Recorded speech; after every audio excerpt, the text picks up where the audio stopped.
রেস্তোরাঁ হোক বা অনুষ্ঠান বাড়ি, যে কোনো জায়গায় ডিনার বা লাঞ্চ খেতে গেলে কাঁটা চামচ ব্যবহার করাটাই দস্তুর।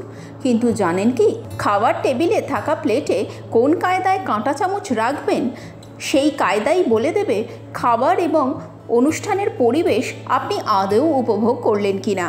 তাহলে দেরি না করে এখনই জেনে নিন কাটলারি এটিকেট।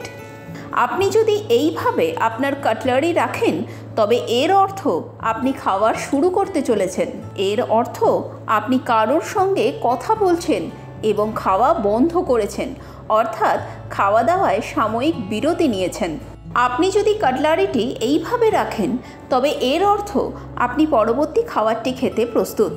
খাবারের স্বাদ ভালো না লাগলে এইভাবে কাটলারি রাখাই প্রচলিত। এই পদ্ধতি নির্দেশ করে আপনি খাবারটি পছন্দ করেছেন এবং খাবারের প্রশংসা করেছেন। প্লেটে কাঁটা উল্টে রাখার মানে আপনি আবার আসবেন। কাঁটা চামচের মধ্যে ছুরি ঢোকানো ইঙ্গিত দেয় আপনি পরিষেবাটিই উপভোগ করেননি। কাটলারি একে অপরের সমান্তরাল রাখা মানে আপনার খাওয়া সম্পন্ন হয়েছে।